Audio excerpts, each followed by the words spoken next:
untuk sembahyang kecuali dikehendaki oleh Allah. Kita tidak bisa berkehendak untuk bersedekah kecuali dikehendaki oleh Allah. Bismillahirrahmanirrahim.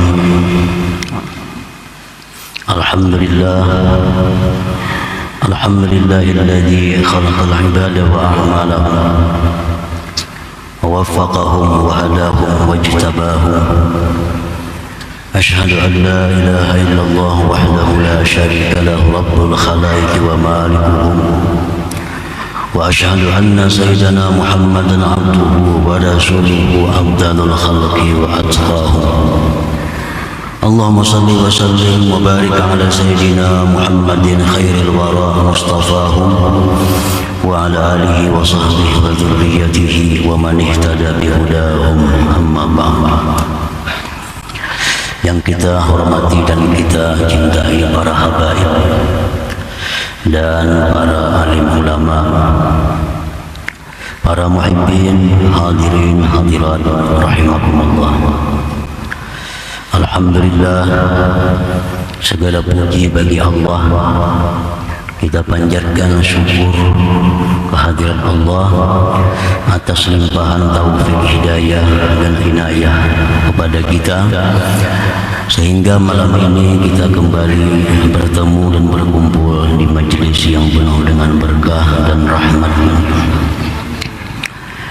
Salawat dan salam keharibaan junjungan kita kekasih Allah Nabi besar Muhammad sallallahu alaihi wasallam dan seluruh keluarga, para sahabat, zuriat dan pengikut beliau sampai hari kiamat nanti.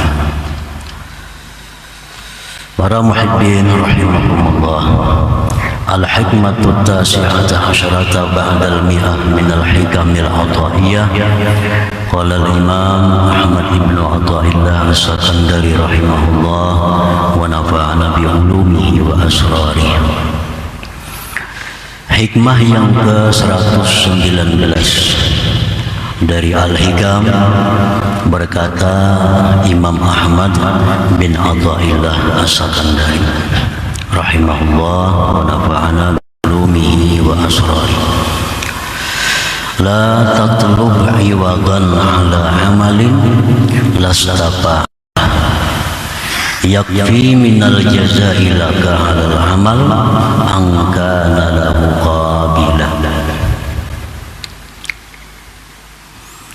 Yang artinya, janganlah kamu menuntut kepada Allah, menuntut gantian, ganjaran atas suatu amal yang mana engkau tidak memperbuat akan amal itu. Cukup dari balasan bagi engkau atas amal itu bahwa adalah Allah menerima amal tersebut. Nah, itulah terjemahnya hikmah yang ke-119 ini. Maksudnya adalah idza amilta ayyuhal murid amalan salatan kana aw ghairaha. Apabila engkau beramal wahai seorang murid akan suatu amalan, baik itu amalan sembahyang atau lainnya, puasakah, hajikah, sedekahkah, salawatkah, zikirkah, fadzalika bimasyiatillah wa hidayatihi wa taufiqihi wa haulihi wa quwwatihi. Maka yang demikian itu adalah kehendak daripada Allah, hidayah dari Allah, taufik dari Allah, dan daya dan upaya dari Allah Subhanahu wa ta'ala. Jadi apabila kita sembahyang, nah kita sembahyang itu dikehendaki oleh Allah, diberi hidayah oleh Allah, diberi taufik oleh Allah.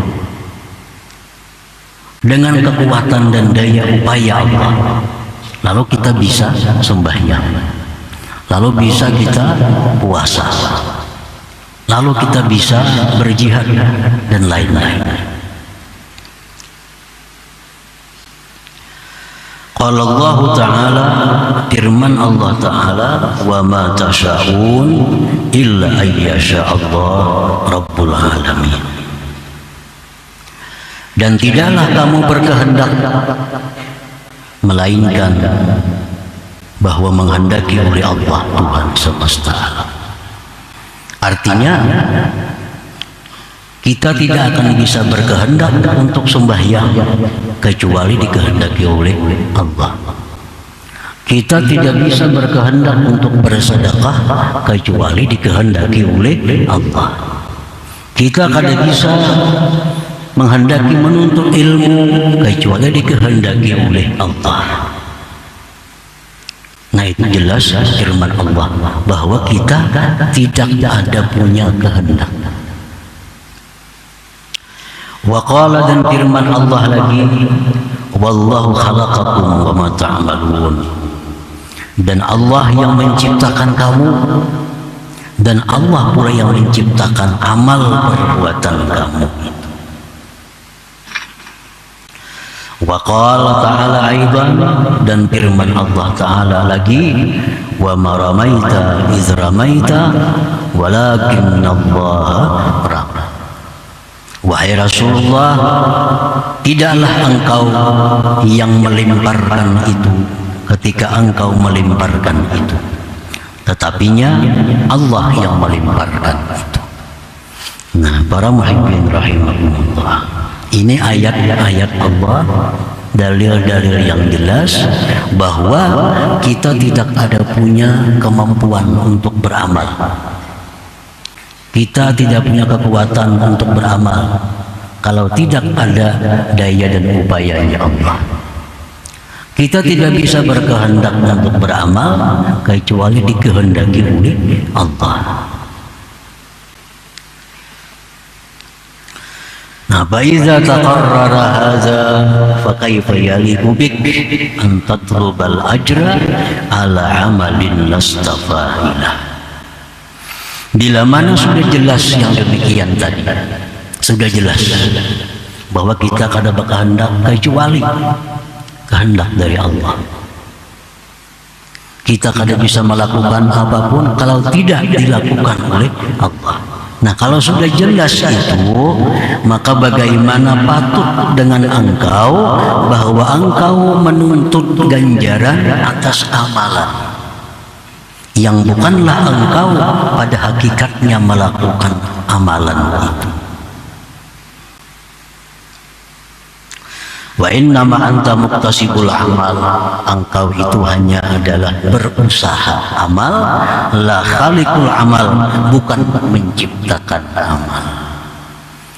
Nah, para muhibbin rahimakumullah, jadi ini alasan, dalil kenapa kita kada cucuk, kada bagus kalau beramal itu minta upah lawan Allah, minta pahala lawan Allah, kada cucuk. Kenapa? Karena amal itu bukan kita yang beramal pada hakikatnya. Kehendak-kehendak dari Allah, daya upaya dari Allah, semua ampun Tuhan. Kita hanya berusaha untuk beramal. Para muhibbin rahimakumullah. Nah, dicontohkan umpamanya kita ini diberi orang rumah selengkapnya, diberi orang harta, diberi orang macam-macam fasilitas, dikasih lawan kita. Lalu orang itu menyuruh kita, mengira orang itu tukarakan, bang aku ini, kita tukarakan. Apakah patut kita minta upah kepada orang itu? Sedangkan si dia sudah memberi rumah lawan kita, sudah memberikan harta macam-macam lawan kita, memberikan fasilitas yang banyak lawan kita. Sekali si dia menyuruh lalu minta upah pulang lawan si dia. Nah, patut ada itu. Ini satu contoh mendekatkan paham kita kepada yang dimaksud itu.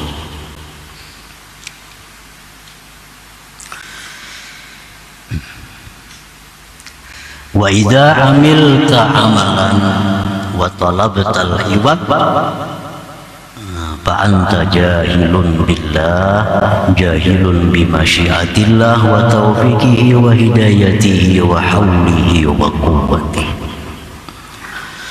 Dan apabila engkau beramal satu amalan lalu minta gantian kepada Allah, minta ganjaran kepada Allah, ya Allah, berilah sembahyangku ini pahala. Ya Allah, berilah sembahyangku ini surga sebagai gantiannya. Maka engkau itu jahil dengan Allah. Jahil dengan Allah. Jahil dengan kehendak Allah. Jahil dengan taufik dan hidayah serta daya upaya dari Allah. Berarti kita ini kada tahu pada bahwa Allah yang menggerakkan hati kita untuk beramal. Kita kada tahu bahwa Allah itulah yang memberikan daya upaya kepada kita sehingga bisa beramal. Kita kada tahu bahwa kita beramal itu dengan taufik dan hidayah dari Allah. Nah, kada tahu. Dikira ampun saurang, dikira kehendak-kehendak saurang, dikira kemampuan-kemampuan seorang, dikira lagi daya upaya seorang, dikira pulang kita beramal itu manfaatnya untuk Allah, lalu minta upah jadinya. Nah, itu sebabnya. Itu sebabnya kita minta upah itu, karena kita merasa awak-awak kita, tubuh-tubuh kita, gerak-gerak kita, kekuatan-kekuatan kita dan amal kita ini manfaatnya kepada Allah, lalu kita minta upah, kepada Allah Subhanahu wa Ta'ala. Nah, jadi apabila engkau itu beramal suatu amal dan engkau menuntut ganti daripada amal itu, sembahyang hendak surga, bersedekah hendak bertambah-tambah rezeki, macam-macam kehendak dengan amal. Nah, maka itu engkau jahil dengan Allah, jahil dengan kehendaknya, taufiknya, hidayahnya, daya dan upaya. Wal jahil billah yastahiqul iqab min.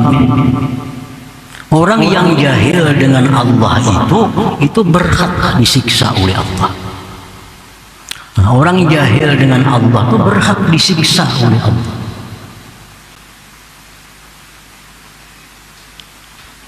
Wa idza lam yu'aqibka bal yaqbalu 'amalak ma'a jahlika bih fa huwa fadlun wa ihsanun 'azimun min ilaik. Nah, apabila Allah tidak menyiksa engkau, kita ini beramal selama ini minta surga, kita beramal selama ini minta keselamatan kepada Allah. Nah, mestinya disiksa, dihukum oleh Allah karena kita jahil. Nah, apabila Allah kadang menghukum kita, bahkan menerima amal kita itu serta jahilnya kita dengan Allah, maka itu merupakan anugerah dan kebaikan yang besar dari Allah kepada engkau. Orang itu beramal dengan amalannya hendak surga, diterima Allah amalannya, padahal mestinya disiksa. Berarti itu adalah anugerah yang besar bagi Allah kepadanya, ihsan Allah yang besar, kebaikan Allah yang besar kepadanya itu. Nah, para muhibbin rahimakumullah, jadi hikmah yang ke-119 ini adalah merupakan lanjutan daripada hikmah yang ke-118 minggu dahulu. Falhasil al-amil talibul iwad murtabun ala wa'dillah kama bil hikmatis sabiqah. Orang yang beramal menuntut ganti, menuntut upah, menuntut pahala, Itu orang yang ragu-ragu atas janji Allah, sebagaimana disebut pada hikmah yang dahulu. Karena kita kada yakin dengan janji Allah, lalu kita menuntut upah. Coba kalau yakin, kita kalau yakin, kita kada akan menuntut upah kepada Allah. Kita baru menghutangi orang, kita yakin orang itu bayar pada waktunya, maulah kita tagih orang itu. Kada mungkin kita menagih karena kita yakin bahwa dia bayar pada waktunya. Nah, demikian pula Allah yang menjanjikan kepada kita berbagai macam kebaikan. Allah menjanjikan bila sembahyang ini, bila puasa ini, bila zakat itu dijanjikan macam-macam oleh Allah, dan kita beramal itu untuk itu, berarti kita kada yakin dengan Allah. Buktinya apa? Bukti kita menuntut kepada Allah dengan amal perbuatan.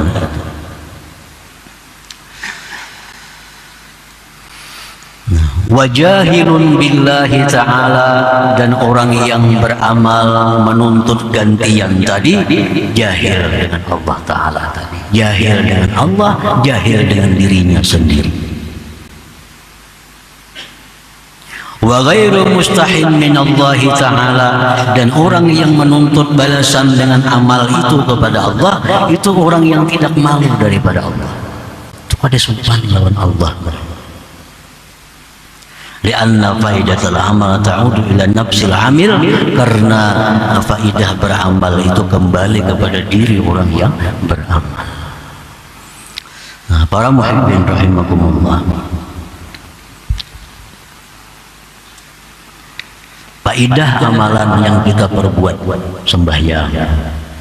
Nah, sembahyang yang kita lakukan ini ada faidah yang kembalinya kepada kita, manfaatnya kepada kita, bukan kepada Allah.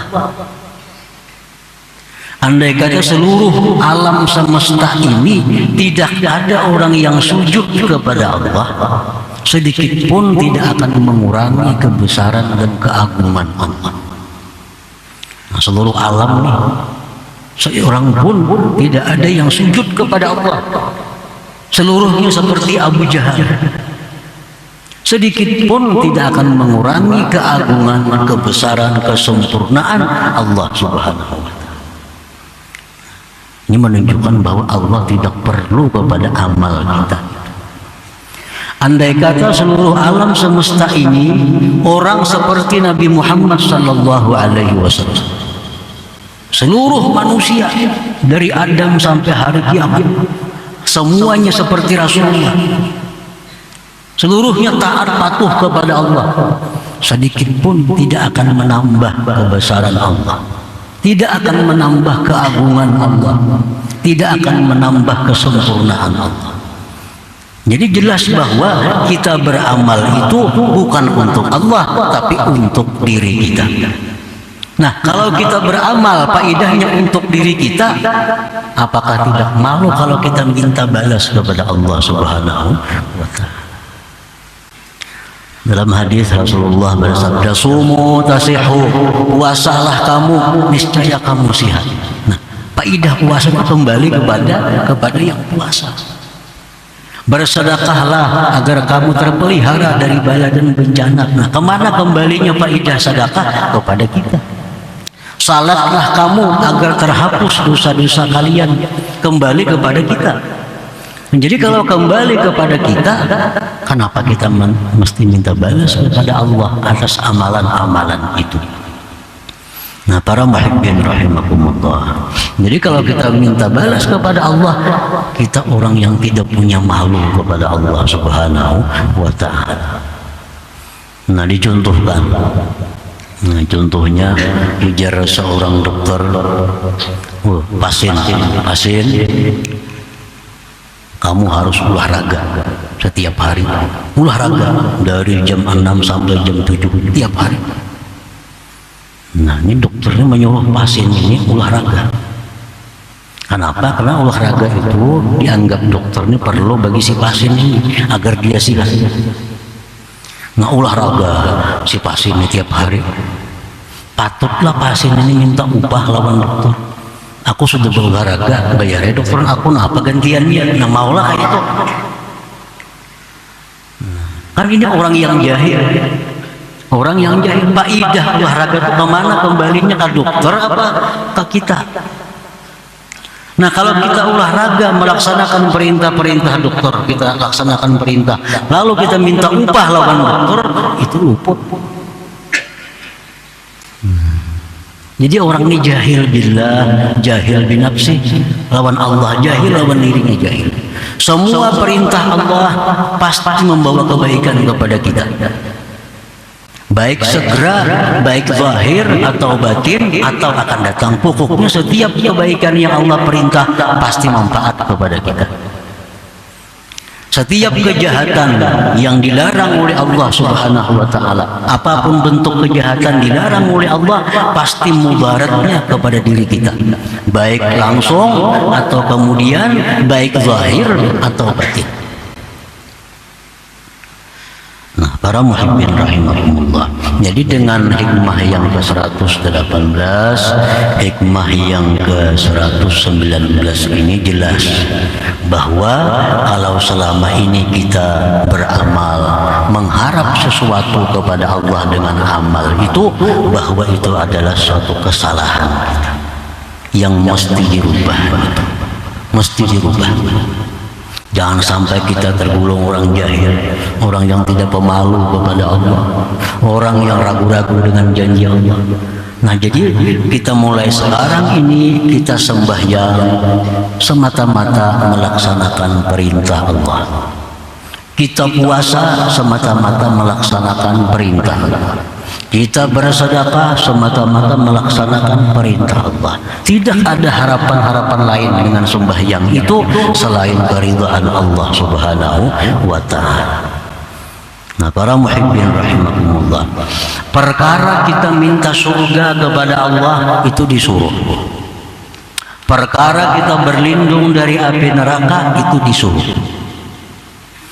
Tetapi kita minta kepada Allah surga itu, kita berlindung kepada Allah daripada neraka itu, mesti diakhiri dengan birahmatika ya arhamar rahimin, dengan rahmat Engkau ya arham, bukan dengan amal kita. Minta surga kepada Allah, Firdaus, surga yang paling top itu Firdaus. Nah, Rasulullah menyuruh kita mintalah surga Firdaus. Tapi kita minta jangan sekali-kali karena kita melihat kita ini ahli sembahyang, kita melihat ahli puasa, jangan memandang itu kita minta, berarti kita minta ganti. Nah, mintalah surga, mintalah keselamatan neraka semata-mata dengan rahmat Allah Subhanahu wa ta'ala. Tidak ada larangan untuk minta apapun kepada Allah, surga, minta bidadari, minta gedung, minta mahligai apapun, tidak dilarang oleh Allah Subhanahu wa ta'ala. Tapi jangan sekali-kali minta itu diakibatkan karena sembahyang, disebabkan karena sembahyang, karena puasa, jangan. Mintalah kepada Allah dengan rahmat Allah Subhanahu wa ta'ala. Nah, perkara kita sembahyang, perkara kita beribadah itu karena menjunjung perintah Allah dan mencari keridhaan Allah. Titik di situ. Titik. Kalaupun ada janji-janji ini sembahyang ini dapat ini, kita yakin ada perlu minta lagi. Jadi sembahyang beribadah karena Allah, mengharapkan keridhaan Allah. Nah, kalau demikian kita beramal, maka amal kita sudah tergolong ikhlas. Ikhlas karena Allah Subhanahu wa ta'ala, bukan lagi beribadah karena takut neraka, bukan lagi beribadah mengharap surga. Nah, itu adalah sudah kita tinggalkan di masa-masa yang lampau cara-cara yang demikian. Dan kita bersyukur kepada Allah, Allah tidak menyiksa kita dengan demikian yang dulu itu. Itu rahmat Allah kepada kita, anugerah kepada kita. Kita masih diberi Allah kesempatan untuk memperbaiki amal kita yang dari dulunya karena surga, yang dari dulunya karena takut neraka. Sekarang kita beramal karena Allah dan mengharapkan ridha Allah Subhanahu wa ta'ala. Para muhibbin rahimakumullah, kalau kita beramal dengan cara demikian, sedikit pun tidak akan mengurangi janji Allah kepada kita. Bersedekah, sedekah itu menjaga diri daripada bala. Ini janji, sudah janji Allah lewat Rasulullah disampaikan. Sedekah itu menjaga mati jahat. Sedekah itu menambah harta. Macam-macam sedekah ini. Nah, kalau kita beramal karena Allah, mengharapkan bersedekah itu ridha Allah, maka janji-janji itu bahkan lebih sempurna diberikan kepada kita. Lebih sempurna daripada kita bersedekah karena mengharapkan yang demikian tadi. Nah, jadi biasakanlah bersedekah itu karena Allah, mengharapkan ridha Allah, pasti akan dapat faedah-faedah sedekah itu pasti kembali kepada kita, karena itu janji Allah dan Rasulnya Sallallahu Alaihi Wasallam. Nah, para muhibbin rahimakumullah, selanjutnya hikmah yang ke-120 insyaallah taala. Ila hadratin Nabi sallallahu alaihi wasallam al-Fatihah. A'udzu billahi minasyaitonir rajim. Bismillahirrahmanirrahim. Alhamdulillahirabbil alamin arrahmanir rahim. مالك يوم الدين إياك نعبد وإياك نستعين اهدنا الصراط المستقيم صراط الذين أنعمت عليهم غير المغضوب عليهم ولا الضالين.